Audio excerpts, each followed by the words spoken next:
Hello, WS fam, Sharp Football Analysis Nation. Welcome back to another installment in the Searching for Ceiling series. As always, I will be joined shortly by the great Lord Reeves, Mr. Rich Hribar. We leave a Week 9 slate that was the week of the Houston Texans. And we enter a Week 10 slate that is the week of the Houston Texans? I don't know, man. Let's dive in. Join us as we search for ceiling. 1 week season. There he is, that beautiful human being, Mr. Rich Hribar. How we doing this week, man? We're doing good. Week 10. It's pretty crazy. We're in the back half. They call us the back 9 in golf, right? Are you a golfer? Yeah. Are you in Arizona? I am. Yeah. You probably are. You're in Arizona. Year round. The back 9 Let's of the go. football season, we'll call it. Yes, we are here. Let's do this. Welcome, GMs to all in the audience. Thank you again for joining us. As always, you can find Rich over at Sharp Football Analysis. You know the drill by now. Let's jump in, man. I wanted to, I had the intro that I had for the very specific reason of the Houston Texans are once again in one of the potential top game environments of the week.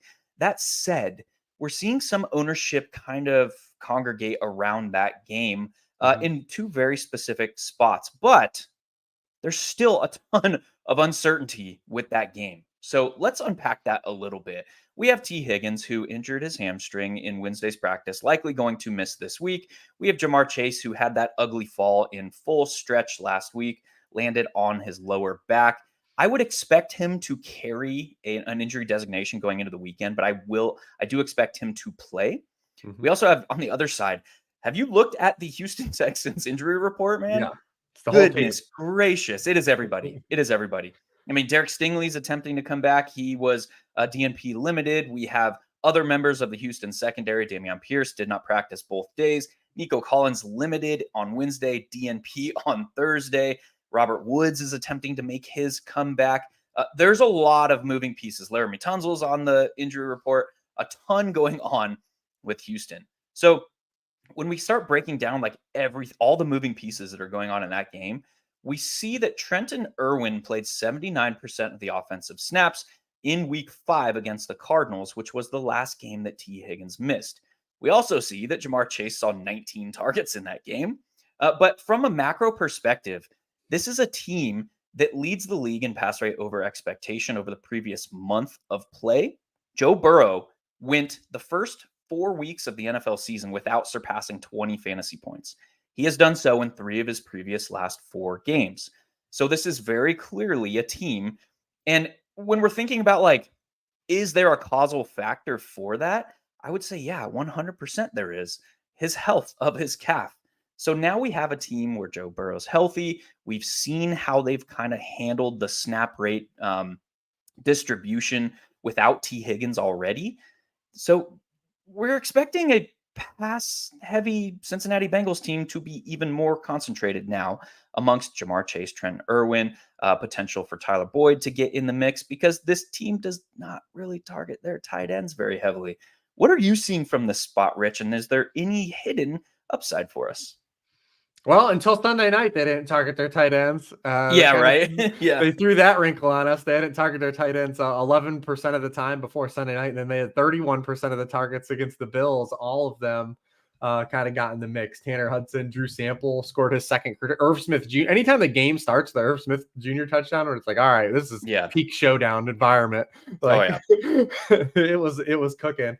And you know what? I do wonder though if they will continue to kind of utilize some of the tight ends if T. Higgins is out because of the Burrow health status. So since Burrow has come back, he's been under center 20% of the time, which you say 20% of the time, it's not a huge deal, but it was only 4% of the time before that. And what makes it a big deal, though, is the play action passing game is now open to them, in a way that it wasn't before. So Burrow now has used play action on 31% of his dropbacks the past 2 weeks. It was only 18% prior, and he's 20 of 24 passing in their play action. So maybe we do see the play action game and under center stuff stick around with them using the tight ends. Also, they had toyed around with, since the last time T. Higgins missed, they had toyed around with using Andre Yoshivas in the red zone.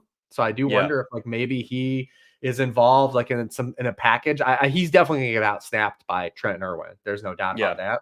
but they were kind of messing around with him having like a little bit of a package of plays near the red zone. So he has been involved down there. So like, because Trent Irwin, I think, is one of those guys where you look at the price and you're like, all right, if I can get 10 to 12 targets, I can at least float by. But like, is there upside with Trent Irwin? Like, do we have really something? I don't know. And you look at this Texans team, they're so weird, right? Because everything's inverse.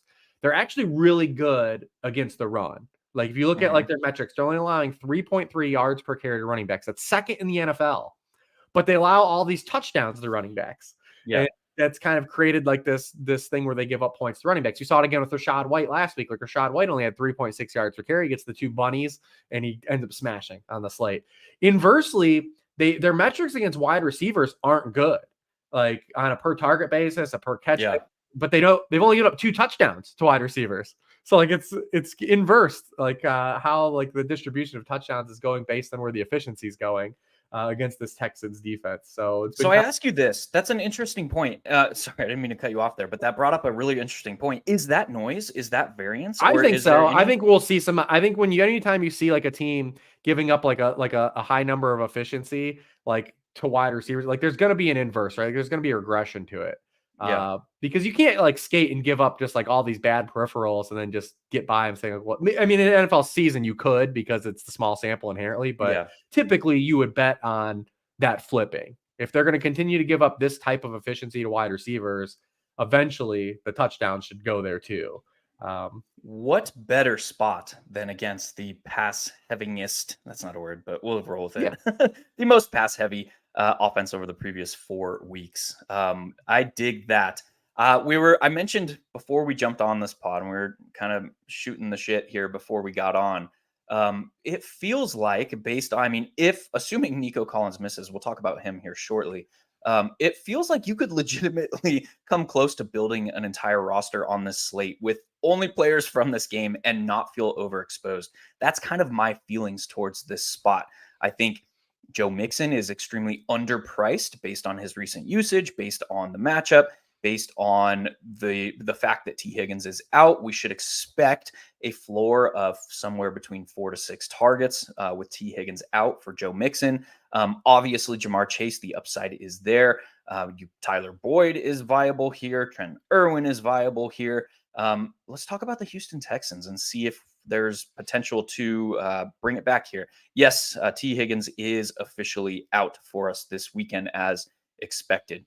What are you seeing from the Texans? And talk to me a little bit about Nico Collins and what his absence would mean to this team.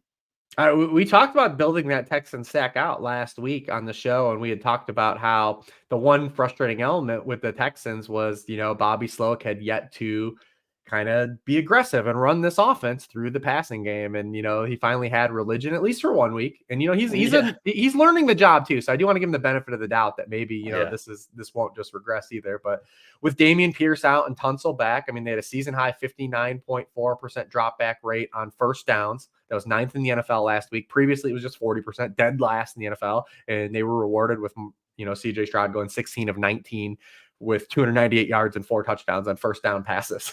19 first down pass attempts is so beautiful. It's a thing of beauty. I love it. I will say I am nervous in this spot because Big Lou is always a guy that has my respect. Lou Anarumo, the defensive coordinator for the Bengals, especially his in-game adjustments. There are very few defensive coordinators that in-game adjust better than the Bengals. And if you look at the Bengals, they have won 19 straight games in a row. They have led at halftime. They are really good in second half adjustments, particularly.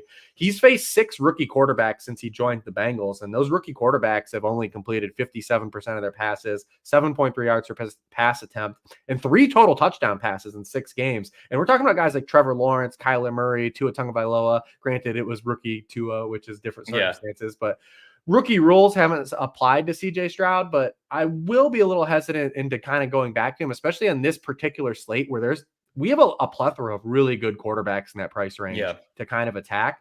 So I am kind of hesitant. I think I will let gamers chase the CJ Stroud angle of this. I feel like I did well. I got back some of my week 8 money in week 9 from CJ Stroud. And I'll be happy to have that and focus more maybe on the Bengal side or isolated plays here, because you talked about Nico Collins being out. And Tank Dell, when he has been on the field this year, has been the lead wide receiver for the Houston Texans. He ran the most pass routes again on Sunday. On snaps where both Tank Dell and Nico Collins have been on the field this season, Tank Dell has 25% of the team targets and Nico Collins only has 16%. That's a pretty significant gap. We just have a sample over the front nine where we've had more Nico Collins on the field than Tank Dell. But going forward, if we continue to see him just be a full-time player, he's a guy that I think lends himself more to where his route tree is of just being a guy that's going to earn targets at a higher degree than Nico Collins is. And if we remove now Nico Collins from the board and we're talking about Robert Woods and Noah Brown, and I'm not even sure who the four is that's going to take snaps if Robert Woods doesn't play and Nico Collins doesn't play. We are probably talking about a significant target share, and there's a reason why kind of like he and Joe Mixon are trending popular right now because their price points too are factored in. Like Tank Dell, DraftKings has not cared about Tank Dell's pricing basically the whole year. Like remember, there was a point early in the year he was like 3,200, had like 170 yards against the Jaguars, and then next week he was 3,400. Like he's still only up to 55 this week. Yeah, he's 55. And it's just like we're dragging our feet again. We have been harping on DraftKings a little bit this year, but like, come on, man, be more aggressive. Be more aggressive. This guy's gonna end up being 30% owned if Nico Collins is out. There's no way he won't be. Yeah. That it's probably John Mechie. That's right. Yeah, I'm sorry. Nico, if both Nico and Robert Woods miss, Robert Woods is at least trending in the right direction with these limited practices, but the midweek downgrade is never a good sign.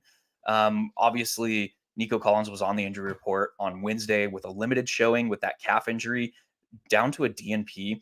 That said, we do have a very recent example of wide receivers kind of following a midweek downgrade. I mean, DK Metcalf last week was limited and then was kind of given a maintenance day. The difference there is DK Metcalf is an established veteran. Nico Collins is, while he's been in the league a couple years, this is his first year in kind of this like alpha type role for an NFL franchise. So I would expect that to be a different kind of situation.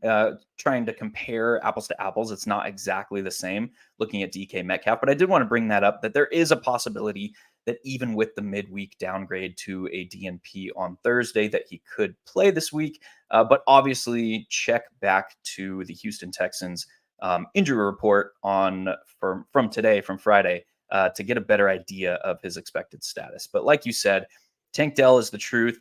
Also, Dalton Schultz. I mean, look at what he's done over the previous 5 games, double-digit fantasy points in 4 of the last 5 games. Finally had the breakout last week. He's had double-digit looks in 2 of those last 5 games.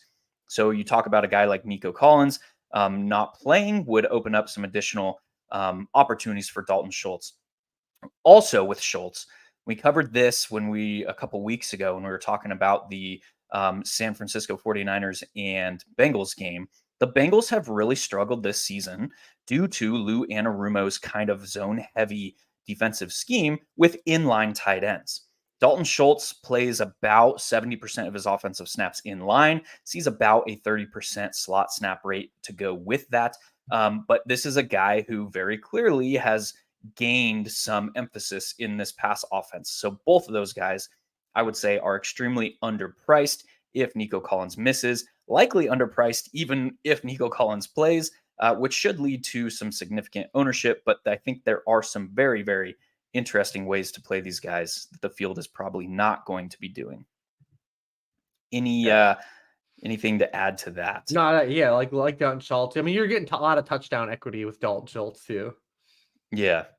I mean, look like I was saying, like you could almost build an entire roster with players from this game and not feel like you're getting overexposed. Yeah, we didn't talk about Joe Burrow, but I mean, Joe Burrow, let's look at his box scores real quick. Joe Burrow is a guy, like we talked about, no 20-pointers in his first 4. He's had 25 or more points in 3 of the last 4. Look at his touchdowns, multiple touchdown tosses just once over those first 4, and he's done it in each of the last 4 games. We know that this offense has been extremely pass heavy. Joe Burrow is a guy at 6,800 who, like, the way that I'll just put it is like, Joe Burrow is back, baby. Like, let's go. This offense is back. His health is back. Anything else to add from this game?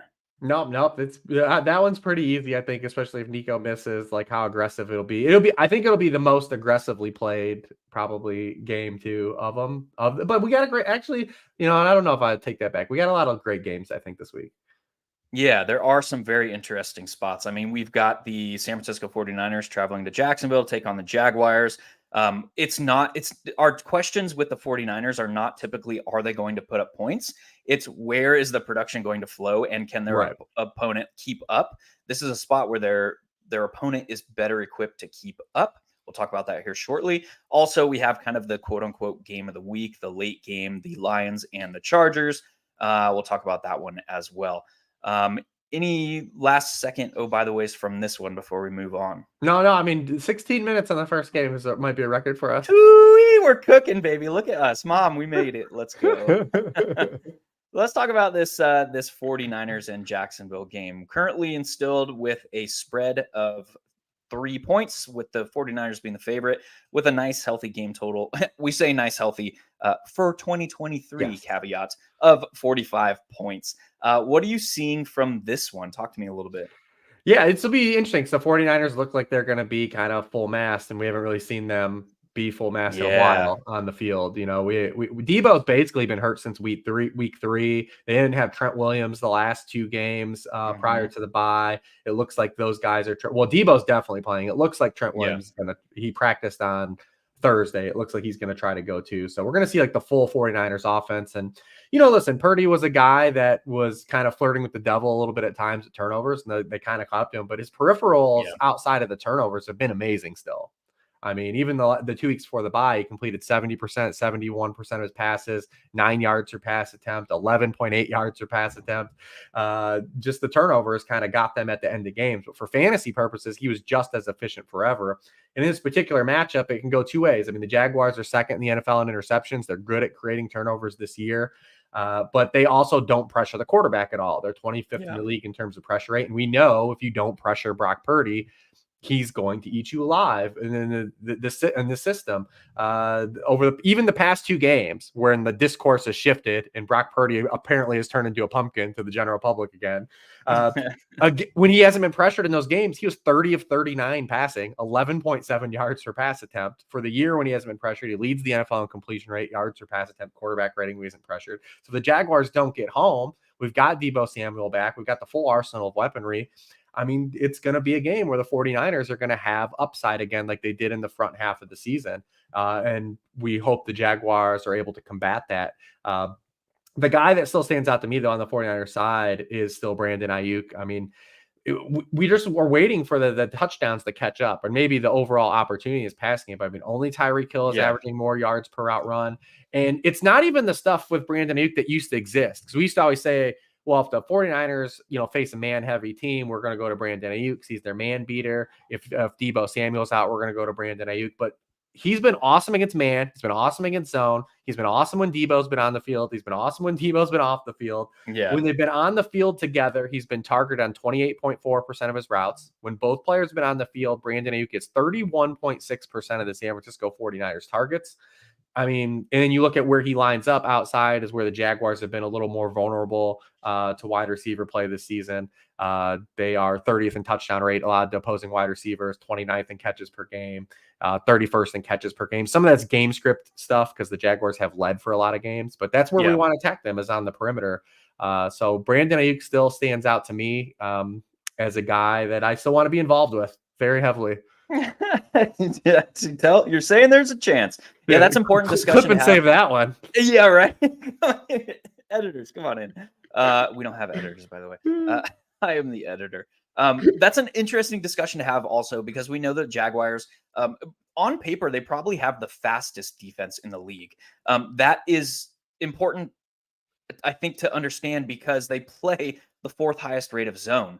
And typically where they've found their most success is against quarterbacks that have problems processing because they can close gaps at an elevated rate or an increased rate. And they can basically make the look in a drop back look very different from what the quarterback is seeing pre-snap. So their confusion factor for opposing quarterbacks is kind of off the charts. Brock Purdy, we know, has His IQ scores are high. His S2 scores are high. We know that that's kind of why he's in the league, is because of his smarts. So that's all of that to say, I would expect the San Francisco 49ers to find some success here. You look at the discussion between Brandon Ayuk and Deebo Samuel. I mean, they are both ranked in the top 15 in wide receivers in fantasy points per route run this season against zone coverage. You have Brandon Ayuk now, who started the season, he, as you alluded to, was kind of the man beater for this offense. Well, I mean, now he's ranked third in yards per route run against zone. So this is a guy who's just winning. He's just a Yep. complete wide receiver now, which is awesome to see. But that said, with Trent Williams is a very, very important piece to this game, I think, because the Jaguars are still blitzing at an above average rate. Like you alluded to, they're not necessarily hitting home, but they're still mixing in blitzes at an above average rate. So Trent Williams is a piece where his status could influence George Kittle's against the blitz. We know he's the most complete tight end in the game, plays heavy rate of his snaps in line. They do that because they can utilize him in so many different looks, and it doesn't tip off their play call because they can run routes with him from zone or from inline. They can put him in motion. They can split him out to the slot, and then they motion him back to inline. They do all kinds of interesting things with George Kittle. Trent Williams is important because that could free up George Kittle to be in a route at a higher rate against a team that is still blitzing at an above average rate. Anything to add on George Kittle? Yeah, I mean, with Kittle, it's just one of these things like we've got to fight through when both of Deebo, and this is a multi-year sample now that we have, when both those guys play, he's the guy that consistently gets lost in the sauce.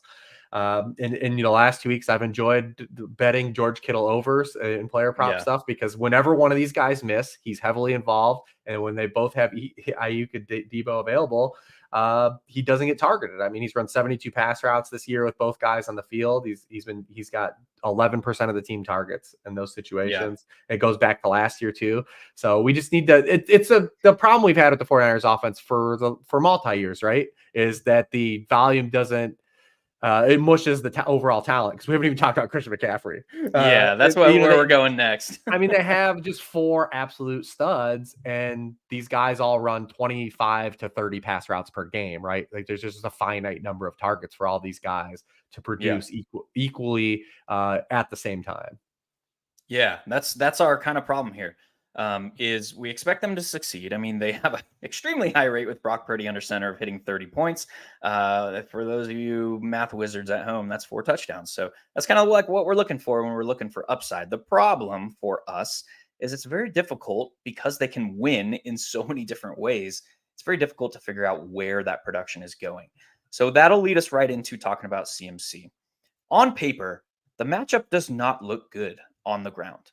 But if you kind of look at the whole picture, the Jaguars have allowed the most running back receptions this season, and that is likely due to the fact that it's a combination of a couple of things, really. They have been stout against the run. They have been in positive game environments. I mean, this is a team that is kind of controlling their own destiny this year, and they're winning games, which they had not necessarily done in the past. I mean, last year they were fighting tooth and nail. Come the midway point in the season, they rattled off a bunch of wins at the end to try and make the playoffs. This year, they're kind of controlling their own destiny a little bit. But that said, Christian McCaffrey, what is it, 17 straight in a row now with a touchdown? Absolutely absurd. And you look at his last 2 weeks, I mean, he's getting it done through the air. He has a receiving touchdown in 4 of the last 5. And look at his rushing touchdowns. I mean, this is a guy who's just getting it done. He's going to remain involved in the offense. CMC is probably the only player that we can confidently say it doesn't matter the status of Deebo Samuel, Trent Williams, George Kittle, Brandon Ayuk. This is the guy who this offense is kind of built around now. With that, I mean, he's priced at 9,200 and salary because we don't have a ton of projectable. I like to use the word projectable value because those are the players that are priced low that have a solid median projection that you can feel comfy about putting into your lineup. And that's important because that kind of influences the field's decisions on a given slate. A little bit of theory there, but All that to say, I don't expect Christian McCaffrey to garner a ton of ownership on this slate because of where he's priced at and because we don't have a ton of projectable volume. With that, is he a guy that you're looking to be overweight on this week? I mean, we always want to when we can, especially when the field's not on him. We had a spot earlier in the year too where we were on him, and it was kind of one of those like, Yeah. is he just getting value at that price, or can he get you 30? How's the week he had like 40 points? Yeah. Uh, This is 4 touchdown week or yeah, so. he's also third amongst all running backs in target rate against the blitz. So we have that lined up here too with some symmetry, that if the Jaguars are going to be blitz heavy, we can get that run out through receptions with him through the air. And he has 3 games with a rushing touchdown and a receiving touchdown. Yeah. So you can he's the one of the few running backs where if you are onslaughting this game, you can play him with Brock Purdy. Like you can play Christian McCaffrey with the quarterback, which is really not very no, there's not a lot of guys we could say we could do that with. And you can Yeah. still play, an Ayuk or bring it back with a Calvin Ridley or something else. And you've got yourself a nice core of this game. You can get creative there. That's the great thing about CMC. I love it. What I think is going to go largely overlooked is the fact that Travis Etienne is legitimately a workhorse running back. Like we're going to declare it right now. The man has arrived. Let's put some respect on this dude's name. He trails only CMC in a lot of important volume metrics. Obviously, CMC has seen 44 red zone opportunities, whereas I think Travis Etienne is at 16 this season. Somebody fact check me there. I'm going off the dome on that one. But yeah, like Travis Etienne has 2 goal line attempts, so that is very clearly the difference between the two. But when we're talking about how to access upside in ways that the field is not, I mean, look at the screen here. This is a very, very nice high floor, high ceiling potential way to get exposure to this game. Any interest on Travis Etienne here? Yeah, absolutely. I mean, another guy just has massive touchdown, equity. What was he got? 7 touchdowns the Last last 4 games, 4 yeah. games. He got 7 touchdowns. He had multiple touchdowns in 3 of those games. That's what we look for when we're talking about ceiling. Like, can you get what boxes do you check? Do you play passing downs? Do you have control? Do you play third downs, passing downs? Do you get goal line work? That was the last box he needed to hurdle, and he started to get it the last few weeks. Yeah. Do you play in an offense that's capable of scoring points? All these things. He checks it all off. He checks everything we're looking for. He's been underpriced on DraftKings the entire year. Yeah. Again, fitting the theme, where it's like FanDuel got aggressive with him early. They kind of saw the writing on the wall there and it started pricing him up. But he has been underpriced on DraftKings basically entire season because he's got 83% of the backfield touches now. Only Yeah. Joe Mixon and Josh Jacobs have accounted for a higher share of their backfield touches, and he's in a way better offense than those. Well, not for the last 3 The weeks. Bengals, Joe yeah. Mixon have been different than the first Yeah. 4 weeks, but he's been in consistently a better offense for the entire season than those 2 players. So yeah, I definitely love Travis Etienne, and you love too when before the bye, flex him out, hit him with a nice go route on the 70-yard touchdown. I know. Let's This go. is the usage we want to see. That's what we want to see. Yeah, exactly. I mean, look at this workload. He has been on the field for 80% of the offensive snaps in all but 2 games this season. His last 5 games, he has Look at his salary. averaged. It doesn't Yeah, move. dude. It doesn't move. It doesn't move, man. But yeah, this is workhorse status. That's why I alluded to the fact that we need to start placing some respect on this name because DraftKings surely isn't. Yes, the Yeah, imagine matchup. tripling your salary literally 4 weeks in a row and your salary doesn't move. Yeah, you know why that is? Well, this is theory, but the DraftKings pricing algorithm also takes into account ownership. So that tells me that he has not been being He's been being underplayed and played. underpriced. Exactly. So this is simply a case of, we call it at OWS, we call it pricing psychology, which is, oh, his price isn't moving, he must not be performing. And it's a mental block that is hard to get over. But this is a guy that is very, very clearly one of the top on paper point per dollar plays on the slate. Like we can talk about the matchup, yes, yada yada, but the most important thing for running back expected fantasy points is volume. And this is a man that has that in spades. Anything else to add on Travis Etienne before we talk about the pass catchers for Jacksonville? No. Yeah, I mean, this is the probably interesting element because when you look at the 49ers defense, I mean, the front seven is loaded. And they add Yeah. Chase Young this on a name recognition stance. And like, you talk about Bosa, adding Chase Young, you got Eric Armstead, you got Javon Hargrave in the middle, you've got, Greenlaw, and you've got Fred Warner. I mean, if you were just drafting NFL defensive players, there'd be no shot you'd be able to get two of those guys probably on the Yeah. same team, let alone have all those guys on the same team. So I do wonder if the back half of the season, because they haven't been a good run defense Yeah. the front half of the year, if that shores up, if it gets better, or if they end up just like cooking and then they just force teams to attack them outside where they're just the weakest. The weakest part of this defense is on the boundary and on the back end. And does it turn into just like a passing attack game? We haven't seen the Jaguars do that. They haven't had to do that. Yeah. But if there's an opportunity for that, do we see that happen? And we saw the Bengals kind of sort of that mix and got there, but like they were very aggressive against the 49ers. And so were the Vikings a little bit. So does that equal like a game where we have a Ridley, Christian Kirk type game? I do like Ridley in this game as the bring back guy because of just where he's being utilized. It doesn't look like we're going to get Zay Jones back.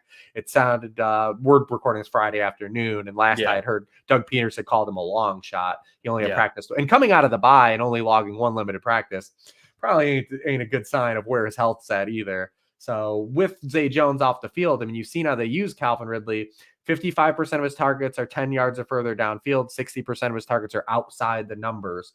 That's where he's being utilized. Those targets do come with a lower success rate, but it's also where we want to target the 49ers. That's where they've been the worst at defending wide receivers on the outside. So, and we saw them face the Steelers, the Jaguars, that is, before the bye, and Calvin Ridley had that matchup. The same thing lined up where the Steelers are built, they're built better in the middle of the field defensively and at the line of scrimmage, and Calvin Ridley had 10 targets in that game.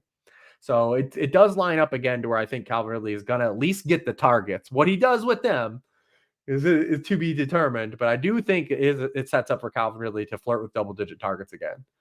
I like that because when we start digging into beyond the top level metrics of this San Francisco defense, I mean, this is a defense that has still only allowed 1.13 yards before contact this season. That's fifth best in the league. So this is not like a defense that is just like they've had issues against the run. Now, opponents have been largely overperforming expectations against them on the ground.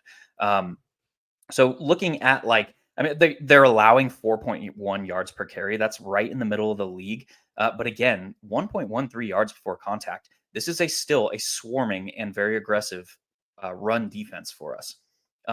What's interesting to me from the pass catchers, you mentioned the fact that the areas of the field that we want to be looking to attack this San Francisco 49ers defense, they are playing more man coverage this season than they have over the previous 3 years. I mean, they're near league average in man coverage and zone coverage rate, whereas this has been historically a very, very heavy zone defense. And they're near the top of the league in yards allowed per coverage snap while in zone. They're near the top of the league in a lot of defensive metrics when in zone. And then you look at, they are below average in a lot of underlying defensive metrics, again, when in man coverage. Is that something that you're considering as well? I mean, look at both Christian Kirk and Calvin Ridley are around 25% targets per route run against man this season. Is that also kind of going into your love for Calvin here? Yeah, I mean, you look at just the players and that they've got on the back end, and from a talent perspective, I mean, I don't want to discredit and say Charcarius Ward is like a bad player or anything, but like when you're talking about from like where, if you're ranking the 49ers defensive players from a talent stance, the cornerbacks are gonna be lower on the list when you get to Charcarius Ward and you get to Lenore. Like this is the weakest part from a talent perspective, and it's like, hey, the team building, you can't build 11 studs. It's hard to do, and so you're going to have a weak spot, and the ball typically ends up finding those guys sooner or later than it has this year. I dig it. Is there any secondary members outside of Kirk or Ridley that you're, I guess, outside of Kirk, Ridley, and ETN from the Jags that you're looking to target here with Zay Jones expected to be out? No, because we haven't seen anyone else involved outside of Zay Jones at the wide receiver position. Evan Ingram continues to be a guy that's utilized like outside of the 20s. He saw 0 touchdowns. Very volume based. He's very much like the Michael Thomas of tight ends. Ooh. Where he just kind of lives in like that 9 to 13 point PPR range, just Yeah. lives there. And then I typically have always never like playing tight ends for ceiling against the 49ers because of respect for Mr. Fred Warner. You can get there through volume, like TJ Hawkins said a couple of Monday nights ago, but like you need to get a lot of volume to get there against the 49ers. Yeah, we've talked a lot about some potential regression spots. The fact that Evan Ingram has scored 0 touchdowns is more descriptive than I think it is predictive. And what I mean Right. by that is this is a guy who his role is just not as robust in the red zone. So the fact that he has scored 0 touchdowns this season is a little bit more telling of his utilization rather than, hey, this is a spot like we talked about earlier that could swing the other direction. So I like that shout a good bit. All right, man. Any other, oh, by the way, gotchas here with this game? No, this should be fun. I mean, it's the fun 1 o'clock game. It's nice to have like a real hammer game like early. Yeah, we haven't had that in a while for sure. And the fact that there are like we're used to coming on the show and saying, "Hey, this is the expected quote unquote game of the week." We're going to talk about it here real quickly. See if there's any spots for us to search for ceiling in it. We're highlighting 3 games that have that kind of feel this week, with the third one being this Lions and Chargers game. So tell me a little bit about what you're seeing from the underlying metric standpoint from this one. Yeah, this looks like a really good spot for the Detroit passing game. I think Amon-Ra St. Brown is he's just outright my favorite player on this slate. I Hmm. think I think from a floor median projection to ceiling projection, it paired with the matchup, I think he just is. And then where we talk about maybe where we're going to get leverage in this slate, because if Higgins is out and Chase is going to play, he's going to have ownership. We have already seen CeeDee Lamb just on this incredible heater. Maybe people get scared of like potential game script off him, but he's just absolutely cooking. The way they're using CeeDee Lamb has really unlocked his upside. Yeah. Uh, Thank you. Thank you. but Amon Ra he's got 100 yards or a touchdown in every game this year. When he's on the Yeah. field, he has 33% of the targets. We talk about this Chargers defense. They are very zone based, 10th in the NFL in zone rate. They lead the NFL in rate of cover 6 in the NFL. When the Lions are seeing zone coverage, Jared Goff's thrown 11 of his 12 touchdown passes this season.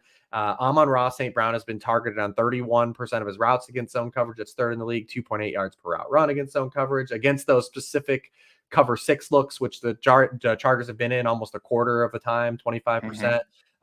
He's been targeted on 37.5% of his routes, 3.5 yards per route run. On top of that, even without even getting into all that, like the Chargers, just from a top-down perspective against opposing wide receiver ones, are allowing 6.6 catches and 98.9 receiving yards per game to lead targets in opposing passing games. So I'm gravitating to Amon-Ra St. Brown. I definitely am not worried about the Goff road splits, because we've already seen Goff this game's like indoors in LA, a stadium he's already played in a lot of his career. And then we've already seen, like, when the weather's not impactful to Jared Goff on the road, it's not a thing where we need to really incorporate it. He went on the road in Tampa Bay 3 weeks ago in a soft spot and absolutely cooked the Buccaneers. We've seen at the end of last year, he had a road game in Carolina and led all quarterbacks in scoring. Like, we don't really need to get into like the weeds of like the home road stuff. And we look at this Chargers defense in totality, like they've had a nice reprieve the last 2 weeks against Tyson Bagent and Zach Wilson, but Tua Tagovailoa, Patrick Mahomes, Dak Prescott, and Kirk Cousins all logged top 5 scoring weeks against this defense. So out of the bye with David Montgomery back, kind of this offense figuring out what they kind of wanted to do with Jahmyr Gibbs. Sam Laporta is absolutely cooking. I like this spot for the Lions offense a lot. Likewise. What are you looking to bring it back? Because the primary contributors here are rather pricey. They are, and it's really kind of the roadblock of stacking this game, because the ball really only goes through Keenan Allen and Austin Eckler, and we've also seen that become a problem now again this season, like it did towards the back half of last season for the Chargers, is they just don't have enough players that can create explosive plays.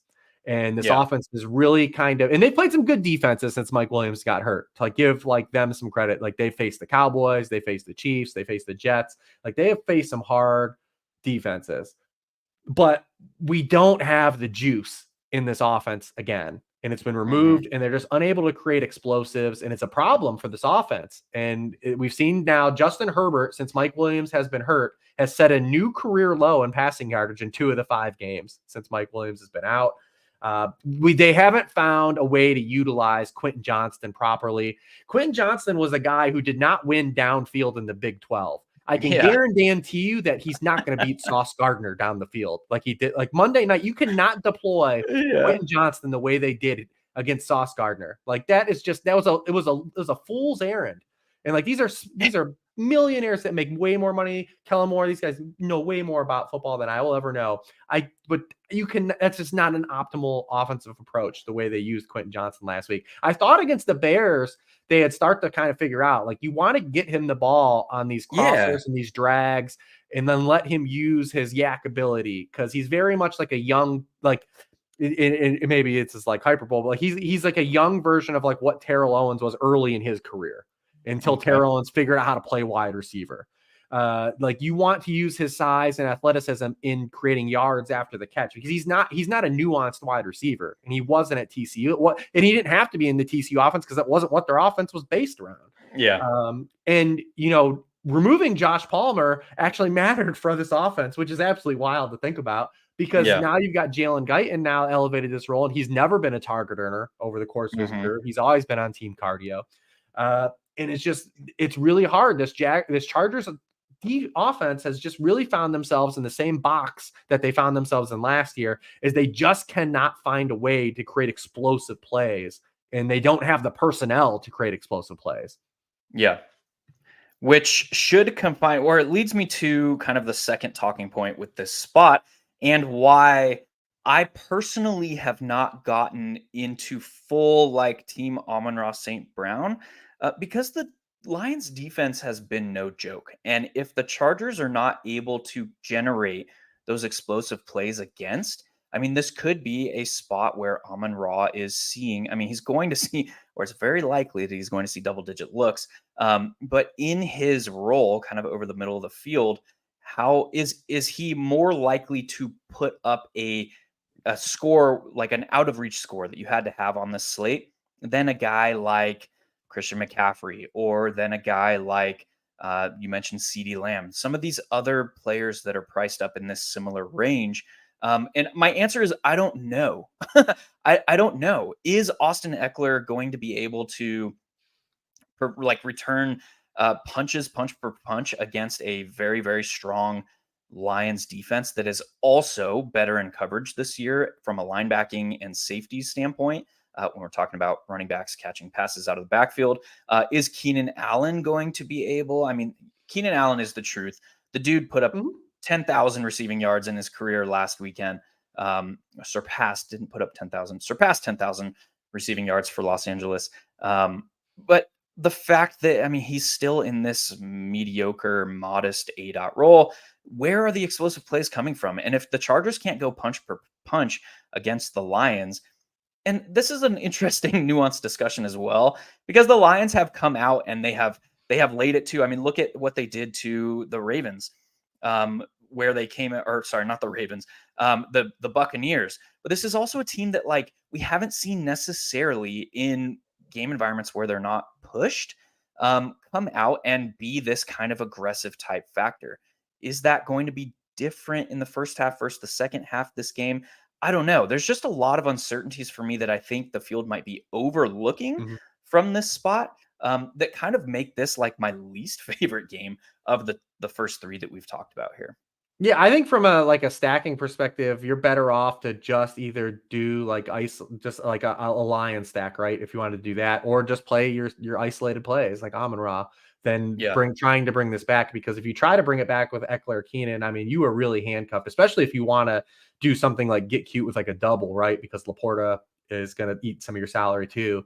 Because you kind of talked about it. We just don't have a lot of those real cheap guys with median projections like we typically have had. Like we don't have the Demario Douglas this week, right? Like the guys all at the bottom this week are Trenton Irwin, Kyle Phillips, Nick Westbrook-Akine. Like we don't have those guys at the bottom. So it's going to force more like rostership to be heavier of the guys that are 5K and above.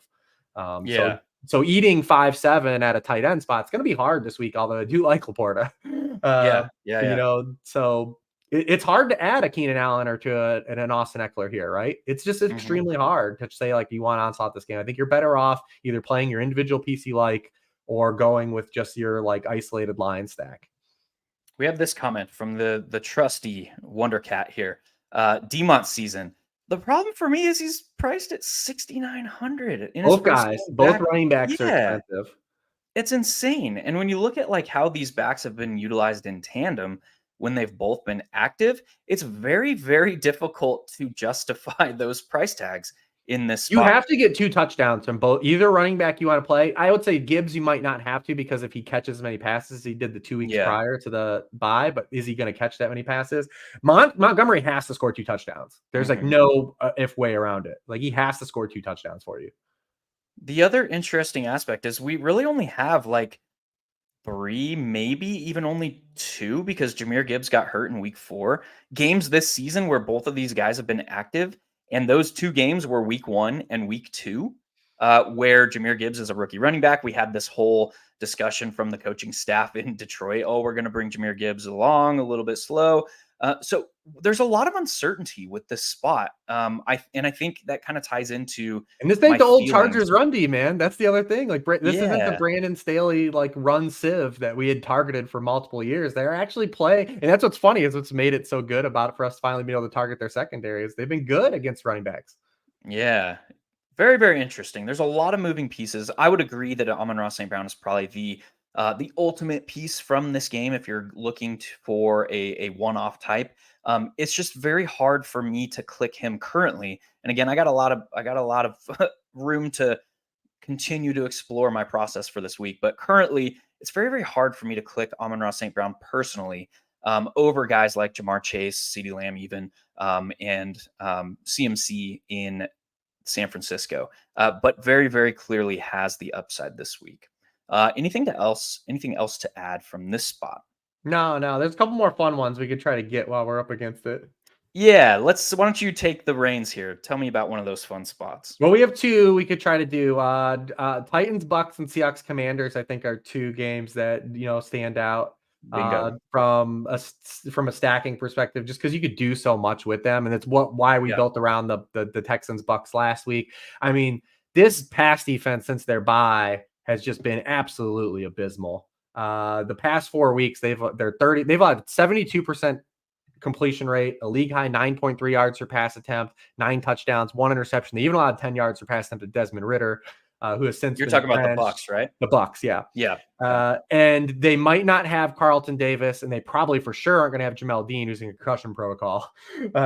So when you talk about removing their top 2 corners potentially too, we have an example where we've already seen a ceiling game from Will Levis. We may never get it again, but we've seen it, so we don't have to just highlight the matchup.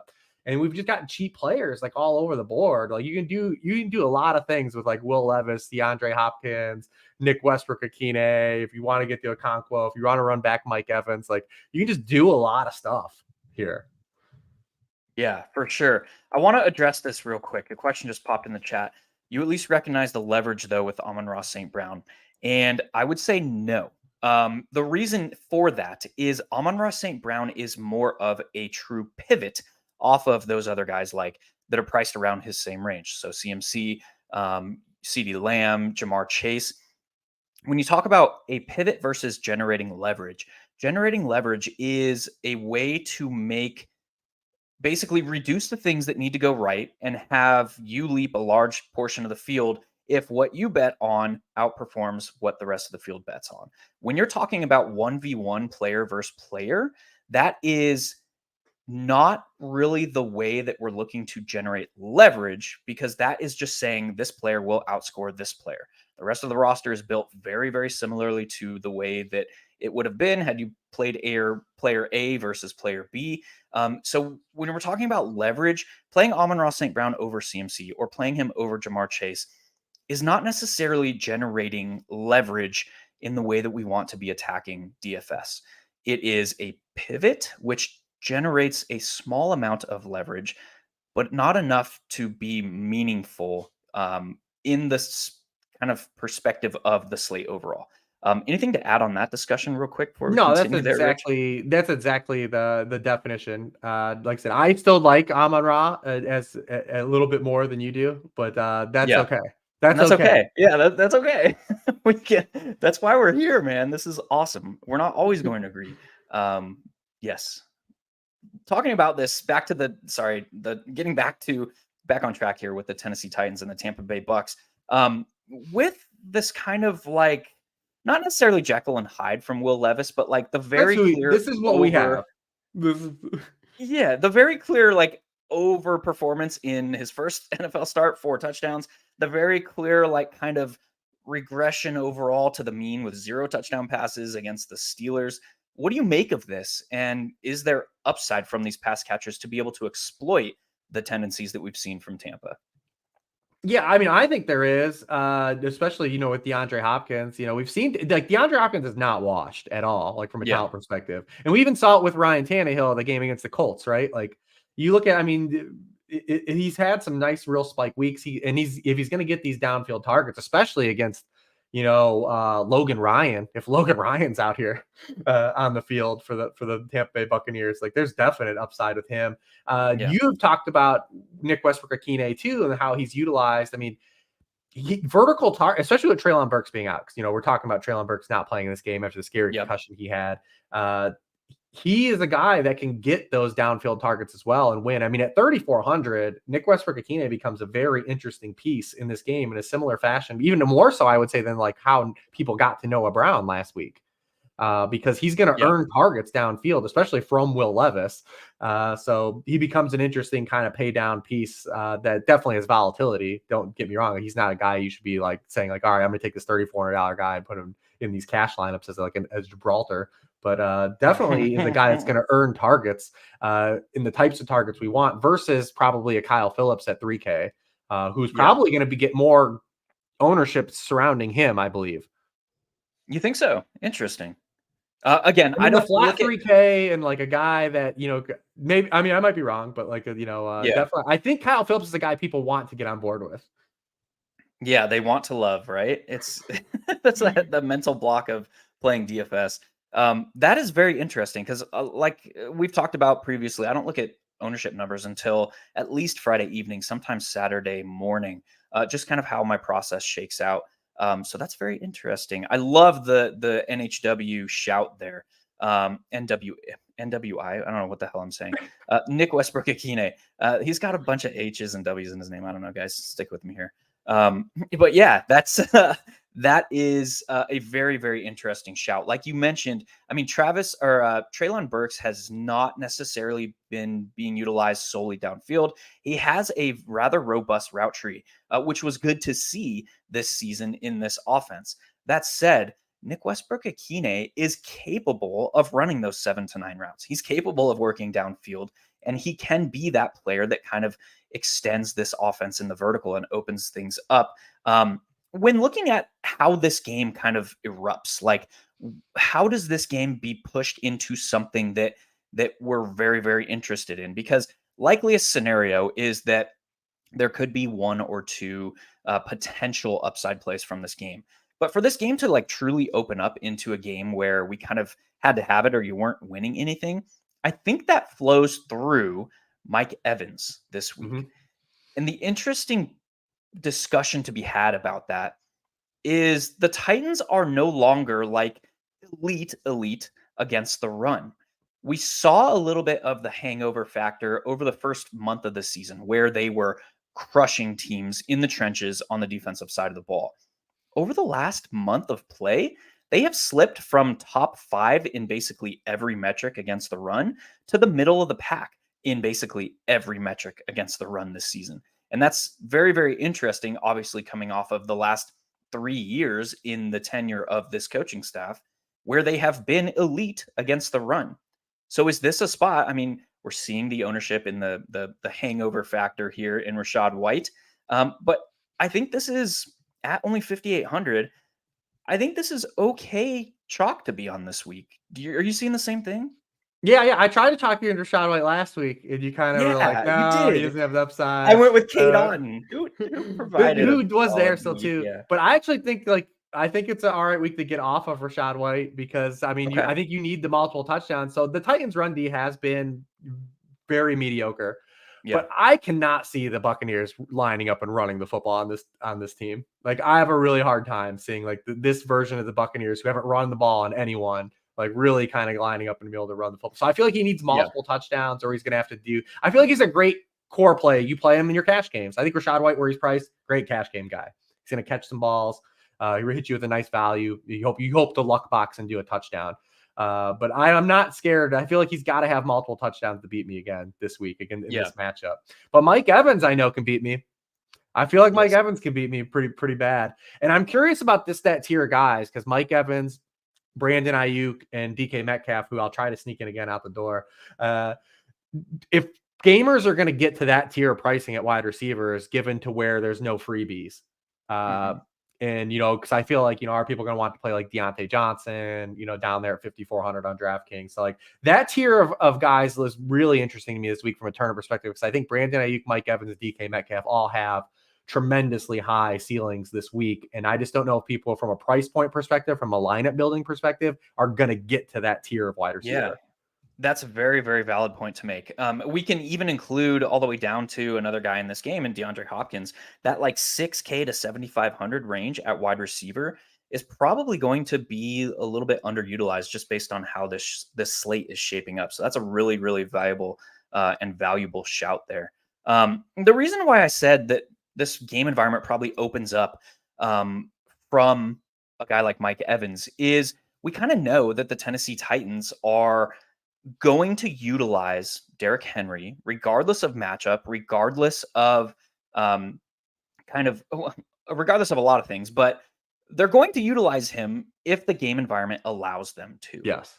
So if the game environment, if the Buccaneers are not putting the Titans in catch-up mode here, we're probably going to see a lot of Derrick Henry running into Vita Vea. And that's just, they're okay with that. They're okay shortening games. They're okay taking it into the fourth quarter and duking it out there, trying to get the win. So the way that this game environment truly, I think, opens up is if Mike Evans connects on a downfield shot early, is if this offense is able to exploit some of these zone tendencies from the Titans early. So I think that you can play a guy like Rashad White, or you can play a guy like DeAndre Hopkins on their own.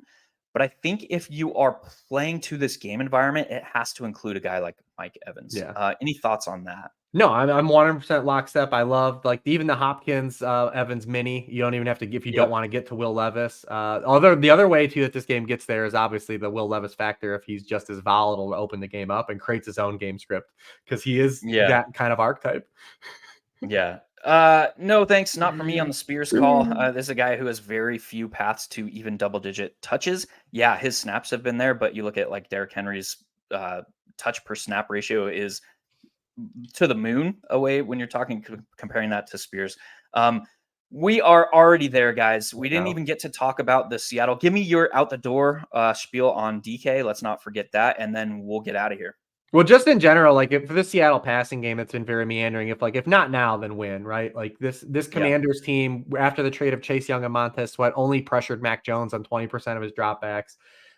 They're just getting flooded on the outside. I mean, we've seen Emmanuel Forbes try to body some bigger wide receivers before. It hasn't been successful. And I think from a top-down perspective, the entire Seattle passing game is on board because they're all staggered in pricing. Whether you want to do DK, you want to get to Lockett, you want to get to JSN, you can play Geno. And then on the flip side, because Commanders have swerved into, I don't know what Eric Bieniemy did to get Ron Rivera to back off of this, because this is what got Scott Turner fired. But like they are just throwing the ball like every down. Every down, the Commanders are just throwing it, and they're just creating these awesome game environments. And obviously, I would say awesome and kind of like the Patriots didn't get there, but like they're throwing the ball at the highest rate in the NFL. you just want part of the commander scripts, man. Like they're just throwing it around. So there is, we talk about maybe leverage, like inherent leverage, like at least on FanDuel, it looks like Kenneth Walker is going to be pretty popular. So like that's where you would get like your leverage is, betting on the passing game versus the Kenneth Walker side. But I don't know if that's going to hold true because I don't see how anyone could just declare Kenneth Walker chalk. Yeah. Point. For but sure. 7.5 point or 6.5 point home favorite. I can see how they get there. That's going to do it for us for today on Searching for Ceiling, presented by 1 Week Season and Sharp Football Analysis. As we just put on the screen, smash that like button. Let's get those numbers up. That'll keep us coming back for more. We know that you like it. We're going to continue to provide this type of analysis. With that, he is Rich. I am Hilow. You know where to find us. And until next week, we'll see you at the top of the leaderboards, y'all. 1 Week Season.